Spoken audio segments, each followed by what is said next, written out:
Kwanza kabisa nichukue fursa hii kuwapa pole ndugu jamaa na marafiki na wanadodoma wote kwa msiba mkubwa uliotokea kumpoteza ndugu yetu, rafiki yetu, ndugu Emmanuel Matebe Mathias almaarufu kama MC Pilipili.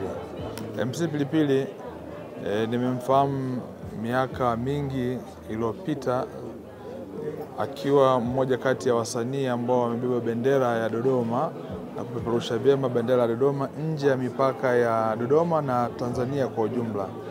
MC Pilipili ni mmoja kati ya vijana wasanii wa kutoka mkoa wa Dodoma ambao ameacha alama kubwa kwa kuwa na mkono wa msaada kwa vijana wengi ambao walichipukia na wangependa kufanya kazi kama ya kwake. Sifa moja yake kubwa, hakuwa mchoyo wa maarifa, hakuwa mchoyo wa fursa.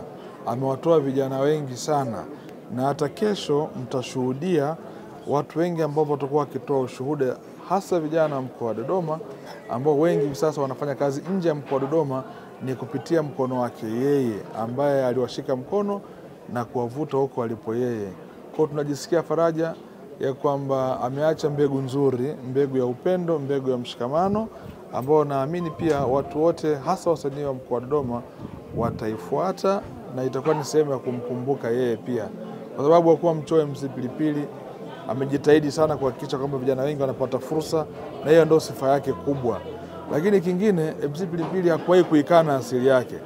Popote alipoenda alitamani sana kufahamika kwamba anatoka Dodoma na Mgogo halisi, na ndio maana katika baadhi ya maeneo alikuwa anazungumza mpaka lugha ya Kigogo. Wako watu ambao kuna wakati wakishapata umaarufu wanapenda kukana sehemu zao za asili. Kwake yeye ilikuwa tofauti, alijivunia Dodoma, aliipenda sana Dodoma. Kwa hiyo tumempoteza msanii, tumempoteza rafiki, tumempoteza ndugu ambaye alikuwa na mapenzi makubwa sana Dodoma, na alitamani kuiona Dodoma yake inakuwa siku hadi siku. Ndio maana miaka hivi karibuni aliamua kabisa ya kuja kuanzisha show, ile comedy show hapa Dodoma ambao alikuwa anazifanyia Dar es Salaam. Lengo lake kubwa lilikuwa ni kuwainua wasanii wa Dodoma, lakini vile na kuitangaza Dodoma kwa ujumla, ikiwa ni kiu na matumaini yake makubwa kuona Dodoma inapiga hatua kubwa sana.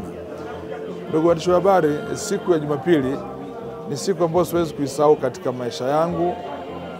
Saa 12:35 nilipokea message kutoka kwa MC Pilipili akiniambia kwamba nakuja Dodoma, na shughuli hapo, na akanipongeza kwamba nimekuona una hapa, na baadaye akaniambia nikimaliza shughuli yangu natamani nikuone kabla sijarudi Dar es Salaam. Huo ndio ulikuwa ujumbe wake wa mwisho kwangu. Nikiwa niko nyumbani saa 9 alasiri, nikaona simu nyingi sana zinaingia kutoka kwa marafiki zake, kwa sababu nilikuwa kwenye simu nyingine nikashindwa kuzipokea. Nilipomaliza ile simu nikapokea, wakaniambia bwana MC Pilipili amefariki. Kwa kweli sikuamini, nikashtushwa sana, na nikasema nitakwenda mwenyewe mortuary nikathibitishe. Na baada ya pale nilifunga safari nikaenda mortuary, kweli nikamkuta mpendwa wetu amelala. Hatukuwa na jinsi, basi tukaipokea kwa uzito huo. Kubwa tu tuendelee kumwombea kwa Mwenyezi Mungu ampokee na aiweke roho yake mahali pema peponi. Amen.